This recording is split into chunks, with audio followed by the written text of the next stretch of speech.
নমস্কার বন্ধুরা, আমার চ্যানেল অনুরাধুনীতে সকলকে স্বাগত জানাই।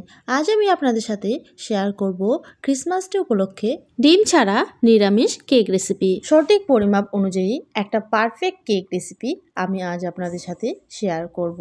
খুব সহজ একটি রেসিপি, যে কেউ আপনারা তৈরি করতে পারবেন।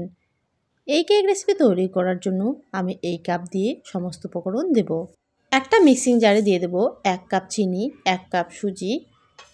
আমি চিনি আর সুজিটা একটা পাউডার তৈরি করে নেব। আমার চিনি সুজি পাউডার তৈরি হয়ে গেছে, একটা পাত্রে ঢেলে দেব। দিয়ে দেব 1 কাপ ময়দা। দিয়ে দেব খুব সামান্য পরিমাণে নুন। সমস্ত উপকরণ আমি মিক্স করে নেব। মিক্স করানো হয়ে গেছে, দিয়ে দেব আধা কাপ সাদা তেল। আর দিয়ে দেব 1 কাপের পরিমাপে নর্মাল টেম্পারেচারের দুধ। ফ্রিজ থেকে সরাসরি দুধ বের করে একদমই ব্যবহার করবেন না। এবারে মিক্স করে নেব। প্রায় 3 থেকে 4 মিনিটের মতো খুব ভালোভাবে ফেটিয়ে নেব। বন্ধুরা, আমার এই রেসিপি ভালো লাগলে ভিডিওটাকে একটা লাইক করবেন, বাড়িতে ট্রাই করে কমেন্টে অবশ্যই জানাবেন, আর চ্যানেলটাকে সাবস্ক্রাইব করে পাশে থাকার অনুরোধ রইল।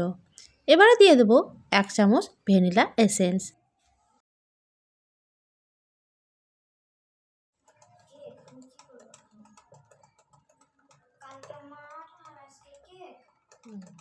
ভালোভাবে মিক্স করে নেওয়া হয়ে গেছে। ব্যাটারটা সেট হওয়ার জন্য প্রায় 10 মিনিটের মতো ঢেকে রাখবো। এই ফাঁকে যেই পাত্রে আমি কেক তৈরি করব, সেই পাত্রে চারিদিকে তেল ব্রাশ করে নেব। যেহেতু আমার তেল ব্রাশ করা নেই, তাই আমি হাত দিয়েই চারিদিকে এভাবে তেল মেখে নিচ্ছি। দিয়ে দেব বাটার পেপার। আপনারা খাতার পেজ ছেড়েও দিতে পারেন। আবারও তেল দিয়ে ভালোভাবে মেখে নিয়েছি। একটা বাটিতে দিয়ে দেব কিছু পরিমাণ ড্রাই ফ্রুটস। আমি এখানে ড্রাই ফ্রুটসের মধ্যে নিয়েছি কিশমিশ আর টুটি ফুটি। 1 চামচ ময়দা দিয়ে মেখে নেব। আপনারা যে কোনো ড্রাই ফ্রুটস ব্যবহার করতে পারেন।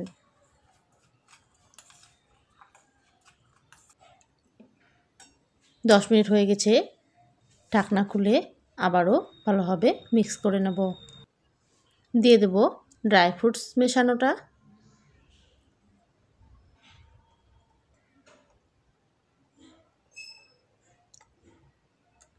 নিয়েছি 1 চামচ বেকিং পাউডার আর আধা চামচের মতো বেকিং সোডা। আপনারা এর পরিবর্তে ইনো ব্যবহার করতে পারেন। ভালোভাবে মিক্স করে নিয়েছি, একটা সুন্দর স্মুথ ব্যাটার তৈরি হয়ে গেছে। যে পাত্রে আমি কেক তৈরি করব, সেই পাত্রে ব্যাটারটা ঢেলে দেব। দেখতেই পাচ্ছেন বন্ধুরা, ব্যাটারটা কতটা স্মুথ হয়ে গেছে। এভাবে ড্যাব ড্যাব করে নেব, যাতে চারিদিকে সুন্দর ব্যাটারটা সেট হয়ে যায়। আমি একটা প্রেসার কুকারে কেকটা বেক করব।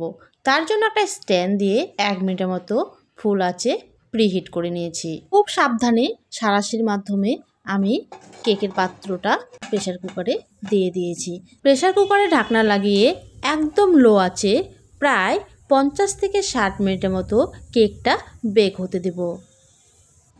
মাঝখানে প্রায় 15 মিনিট পর আমি ঢাকনা খুলে এভাবে ড্রাই ফ্রুটস দিয়ে সাজিয়ে দেব। আপনারা যেমন খুশি সাজাতে পারেন। আমি এখানে কাজু কিশমিশ আর টুটি ফুটি দিয়ে সাজিয়ে দিয়েছি। আবারও ঢাকনাটা লাগিয়ে দেব। আমার কেকটা বেক হতে সময় লেগেছে 1 ঘন্টার মতো। 1 ঘন্টা পর আমি ঢাকনা খুলে দেখব কতটা পারফেক্ট হয়েছে কেকটা। একটা সরুকাঠি আমি এভাবে কেকের গায়ে ঢুকিয়ে যদি সুন্দর পারফেক্টভাবে বেরিয়ে আসে, কোনো কাঠির গায়ে কিছু না লেগে থাকে, তাহলে বুঝবো কেকটা সুন্দর বেক হয়ে গেছে।